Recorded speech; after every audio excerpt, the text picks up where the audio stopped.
I think this episode really put into perspective how great these characters are individually, how they can adapt to situations that could be very great, that could actually kill them, but they don't really seem to have any fear in their eyes. They are heroes. They've got to do what they've got to do to actually survive. They've got to hold out until All Might can get there. All Might is sitting there inside the room, like, completely defenseless. He can't do anything. He's wondering what the hell's going on. He can't get through, but he can't do anything because he's completely defenseless. But the characters don't ever see anything like in a bad way. They can still get out of the situation. They can still survive. And I think the only character really that really did have any fear in his eyes was Mineta. Mineta didn't really know what to do. He didn't know whether not to fight on, to carry on fighting, or just give up and just like kind of wait it out. Because really, when you think about it, those villains could kill them.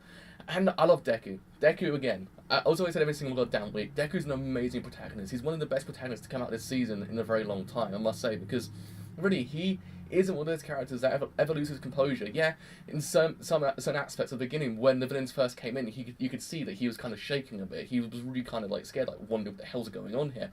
But in the end, when he manages to actually use his flick and actually manages to create that current, and actually manage to get all those villains that are in the water into that current, and actually kind of just get them up into a ball and actually fly up in the air, it just made you realise this guy is calculated. He knows what he's doing. He knows how to get a situation and actually make everyone else survive, and actually use everyone else's quirk to their advantage as well. Because in the end, Mineta even uses his advantage as well, like his quirk completely as well to his advantage. I thought to myself, I ain't complaining because Deku's an amazing protagonist. I love him. Like in a sense, he actually knows what he's doing and he's really freaking good at it. Even when Sue basically said, "Look, what about if those villains came here because they know how to kill All Might, since they actually find out their plan. Their plan is to kill All Might. The villains' plan is to kill All Might, and basically Kurogiri actually tells them their plan, and then basically off that point, it kind of like, oh, I don't want to know what happens next. But if anything happens to All Might, I might cry because All Might is a fracking amazing guy. So."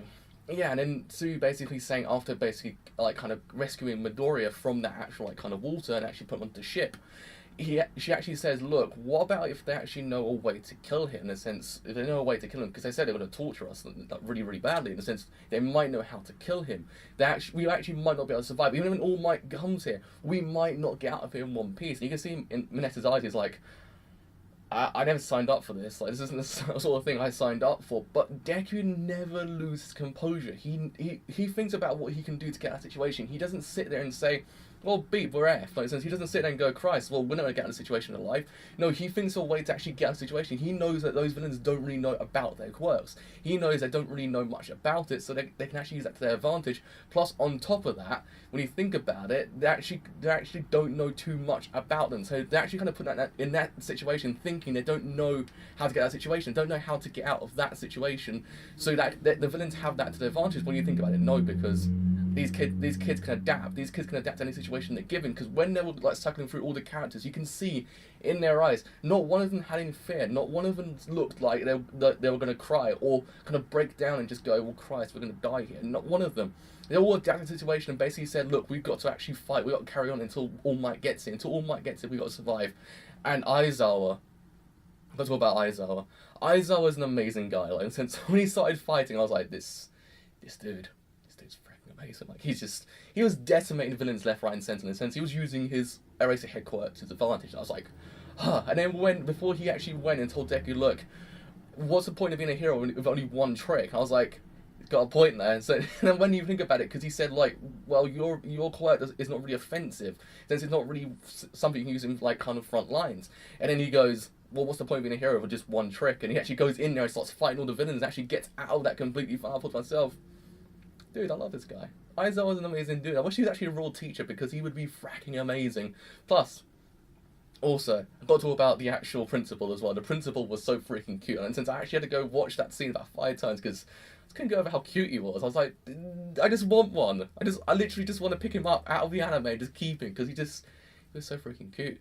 He is a mouse, a bear, and a dog. He says true identity is the principal. I was like, I just don't know, because there's not one character here which isn't likable. Every single character in their own way. Yes, I guess Katsuki has his like kind of difficult moments. You kind of sit there going, I don't really like this character too much, but each character in their own way is likable. I like how all this cast is varied and they actually are likable, and since you really do kind of feel like you're somewhat connected to these characters, you feel like you don't want anything bad to happen to these characters, and it's really freaking good at how they're doing it, how they're portraying these characters as well. And since every single character does have their quirk, using that word in the other context, they had their own quirks, and they're all just freaking good at what they do, and I just love each and every one of them. I didn't want anything bad happen to it. Even Mineta was so freaking good. When Sue actually saved him, he says, for a frog, he had big boobs. I was like, this guy, this is so freaking cool. I was like, even when he was explaining his quirk, everyone just looked and went, like, what, man? Like, what are you gonna do? What will you do in a situation? He's just like, okay, leave me alone. I know it's not used for frontline battle, and it's true, because his kind of quirk isn't used for frontline battle. But as he's actually getting flown away by Sue, and actually how Deku actually managed to get out of the situation, you could see that he even used his quirk to his advantage as well, since it's not really a frontline kind of idea quirk, but still, he actually managed to use his quirk and actually kind of help him in some way. He actually threw his balls that were on his head into the water and actually kind of distracted those villains, and the villains actually then got kind of sucked in and actually got sent up in the air. I thought to myself, man, this guy is freaking good. Like, in a sense, he doesn't know he's good, but he's good in his own right.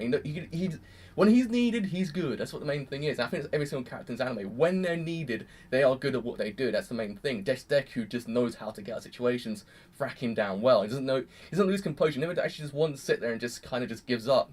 He says to everyone else, don't give up. In a sense, when Sue, again, was explaining, look, maybe they might kill us. In a sense, they're going to torture us. They might find a way to kill All Might. Maybe we might not get out alive. He never once loses composure. He just sits there and goes, how can I get out of the situation? And actually flicks the water. I was like, he doesn't even sacrifice his arm. He knows that this is the first hurdle. He knows that if he gets out of the situation, it's going to be another one. So he has to kind of salvage that quirk that he has, salvage his arm for that battle. And since he actually just uses his finger, I thought, I love this guy. He's so freaking good at what he does. I can't honestly say, I loved being introduced to this character because he's fracking amazing. For a shonen kind of character, I love him because, I mean, there's been a couple of characters here and there in the kind of shonen universe which have been kind of generic, besides Gintoki. He's the best character in the universe. But still, it's been like a couple of characters that have been generic, but he's actually freaking good at what he does. He's smart, he knows what he's doing. I love him. He's fracking amazing. And, yeah. I just don't want this anime to end because it's so freaking good. It's one of those animes I just don't want to see end because it's so fun to watch. It's kind of bring me back to my childhood. Just watching these like Sunday morning cartoons, Saturday morning cartoons.